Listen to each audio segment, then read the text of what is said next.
में प्रथम बार ही सब 177 देशों ने इसको स्वीकार किया।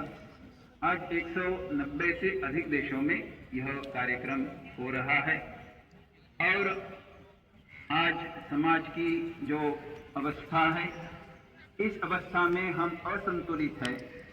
असंतुलन से संतुलन होने की दृष्टि से अपना जीवन और अधिक श्रेष्ठ बनाने के लिए हमें योग अपने जीवन में लाने की आवश्यकता है।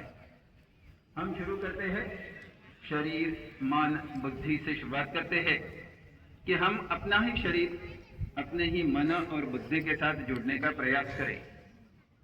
अपना यह जो शहर है वह लखनऊ है। नौ अभी इसी क्षण इसी समय जो जीवन में निश्चित रूप से हो, शीत उष्ण सुख दुख, उतनी अधिक मात्रा में अपने जीवन में योग आता रहेगा। यह योग ईश्वर के साथ जुड़ने की प्रक्रिया है और यह ईश्वर समष्टि में है। इसलिए जैसे हमने संकल्प में लिया कि मैं, मेरा परिवार, कुटुंब से हमारा समाज, समाज के साथ राष्ट्र, राष्ट्र के साथ मानवता के साथ जुड़ते हुए ईश्वर के साथ जोड़ने का, नित्य रूप से ईश्वर के साथ जोड़ने का प्रयास करते हैं, तो उतनी अधिक मात्रा में हम यह योग अपने जीवन में लाते हैं। योग करते समय नहीं परंतु अपने मन को, अपने एक व्याख्या हमें बताती है कि योग कर्मसु कौशलम, कि योग यह हम कौन से कर्मों का चयन करते हैं उसके ऊपर है। कर्म जो भी चयन करेंगे उसके ऊपर ही उसका फल अवलंबित बढ़ते हैं और इसलिए हम अपने को ही समझे और उस प्रकार से अपने जीवन को और अधिक श्रेष्ठ बनाने का प्रयास करें। यह योग की विशेषता है। स्वामी विवेकानंद अमेरिका में जाते हुए जीवन में ईश्वर का प्रगटीकरण करना यही अपने जीवन का लक्ष्य है।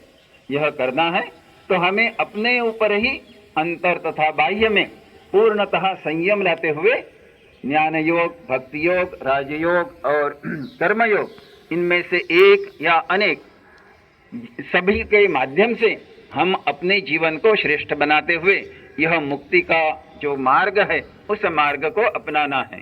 और इसलिए इनको ही अभी नव में रहने का जितना अधिक प्रयास करेंगे, वर्तमान में रखने का जितना अधिक प्रयास करेंगे, उतनी अधिक मात्रा में हम और अधिक श्रेष्ठ बनते रहेंगे। ऐसा श्रेष्ठ बनना है तो ये अपनी जितनी आयु है उतने मिनट अगर हम रोज योग के लिए देते हैं तो वह बहुत महत्वपूर्ण होगा, लाभकारी होगा। हम अगर 15 मिनट आसन के लिए, 10 मिनट प्राणायाम के लिए और 5 मिनट ध्यान के लिए देते हैं और मैं कौन हूँ, मेरा इस ईश्वर के साथ जो संबंध है उस संबंध को बार बार दोहराते हुए जीवन को एक सकारात्मक दृष्टि से देखने का प्रयास करता हूँ, से निश्चित रूप से यह योग अपने जीवन में रहे। इसलिए योग को रोज करने का संकल्प निश्चित रूप से लेते हुए कुछ समय इस प्रकार से योग में रहते हुए अपना जीवन श्रेष्ठ बनाने के लिए है। हमारा जीवन ईश्वर ने हमें और अधिक श्रेष्ठ बनाने के लिए ही दिया है। यह विचार मन में रखते हुए अधिकाधिक श्रेष्ठ बनने का कार्य और उसके द्वारा भारत माता को जगत गुरु बनाने का जो कार्य स्वामी विवेकानंद ने हम सबके ऊपर छोड़ा है उसको पूर्ण करने के दृष्टि से हम प्रयत्नरत रहेंगे। यही आप सभी से प्रार्थना है। प्रणाम, नमस्कार।